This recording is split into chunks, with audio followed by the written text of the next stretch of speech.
మన DNA TV, మన రాష్ట్రం, మన ఛానల్.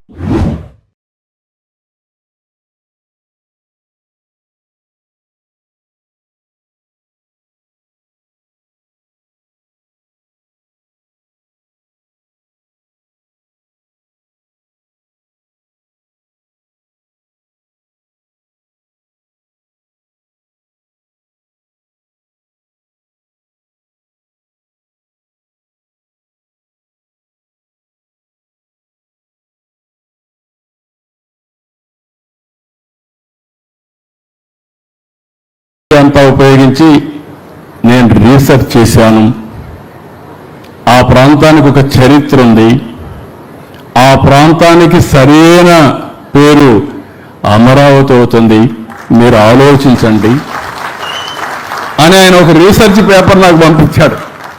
అంటే మంచి పని చేస్తే అందరూ సహకరిస్తారనే దానికి ఇది ఒక ఉదాహరణ. ఆ పేరు వినగానే నాకు కూడా ఒక మనసు ఉప్పొంగింది, జలధరించింది. దానికి కారణం ఆ పేరు పెడతామని అనౌన్స్ చేస్తే ఇంతవరకు అపోజ్ చేసిన వ్యక్తి కానీ ప్రత్యామ్నాయ పేరు చెప్పిన వ్యక్తి కానీ లేరంటే అది అమరావతి ప్రభావం. అక్కడి నుంచి అసెంబ్లీని అనౌన్స్ చేసినప్పుడు మీరు చూసుంటారు. నాకు పెద్ద సమస్య, హైదరాబాద్ అసెంబ్లీలో, ఓల్డ్ అసెంబ్లీలో ఆంధ్రప్రదేశ్ సమావేశాలు.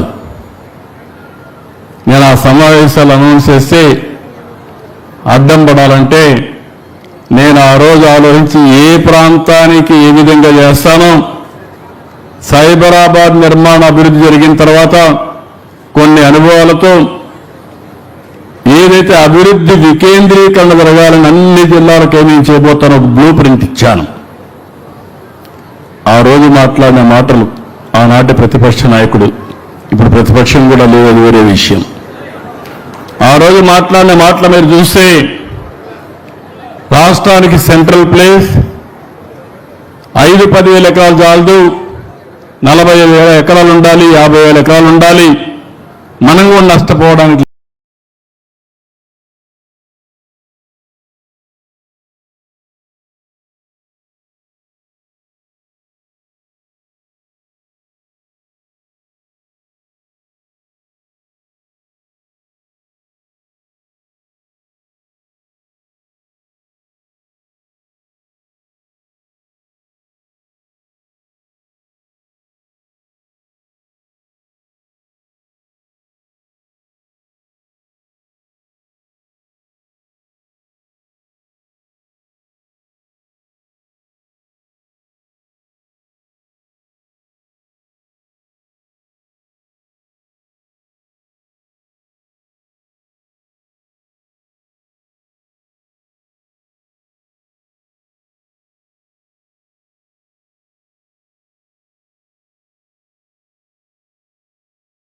అధినేతలంతా హైదరాబాద్కు వస్తే మీరు ఒక రోడ్డు వేశారు.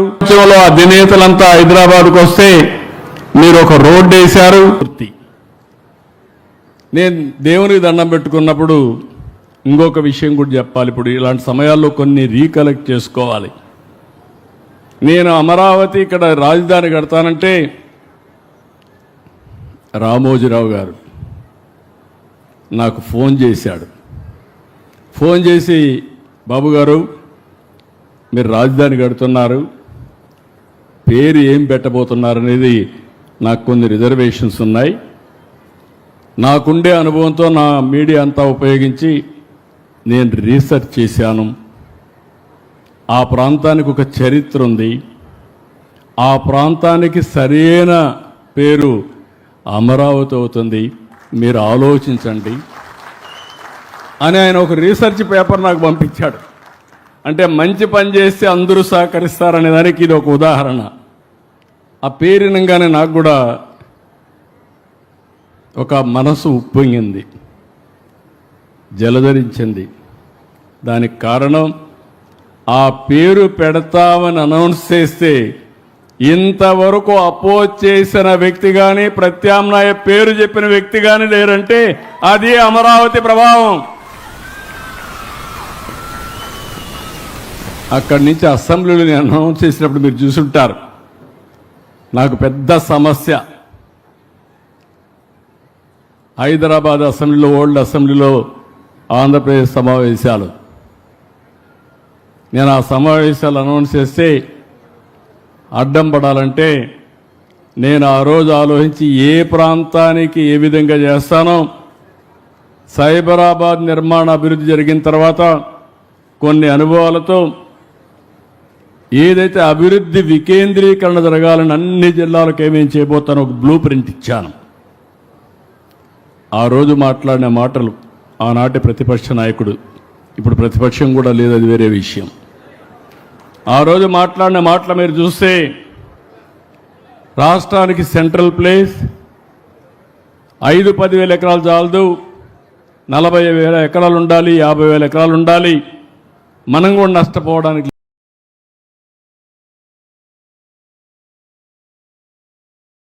హైయెస్ట్ పర్ క్యాపిటల్ ఇన్కమ్ ఒక్క సైబరాబాద్ వల్ల, ఔటర్ రింగ్ రోడ్డు వల్ల ఈరోజు తలసరి ఆదాయంలో దేశానికి ఆదర్శంగా హైయెస్ట్ తలసరి ఆదాయం తెలంగాణకు వస్తుందంటే తెలుగు జాతి తరపున నేను గర్వపడుతున్నానని మరొక్కసారి మీకు తెలియజేస్తున్నా. నాకు ఎప్పుడూ ఒక బాధ ఉండేది. ఆ బాధ అక్కడ చేశాం. 42% బాగుపడ్డారు, సంతోషం. ఇక్కడ 58% ఉన్నారు, ఏం చేయాలి అని ఎప్పుడు నా మనసులో బాధ, ఆవేదన ఇప్పుడు కూడా ఉంది.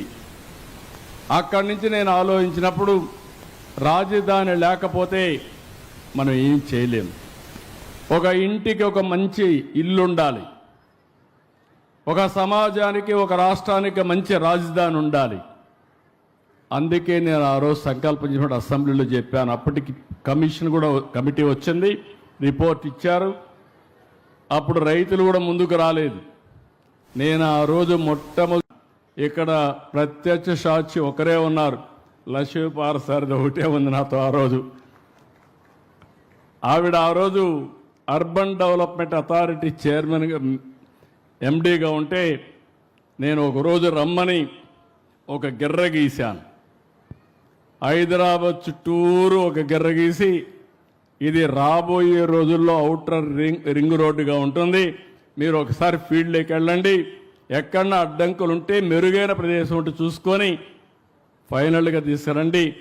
ఏ రాజకీయ నాయకుడు చెప్పినా ఏ ఒత్తిడికి లొంగకుండా బెస్ట్ ఓఆర్ఆర్ తయారు చేయమని ఆవిడ ఆదేశాలు ఇస్తే క్లియర్గా తయారు చేసుకొచ్చింది. దాన్ని యాజ్ ఇట్ ఈజ్ నేను అప్రూవ్ చేసి 162 కిలోమీటర్లు హైదరాబాద్కి వడ్డాణం నెక్లెస్, అది అలాంటి బ్రహ్మాండమైన రోడ్డు ఆ రోజుట్లో 8 lane road with service roads తీసుకొచ్చిన పరిస్థితి. ఇక్కడ మీరు గుర్తుపెట్టుకో, ఎక్కడా పోల్స్ ఉండవు.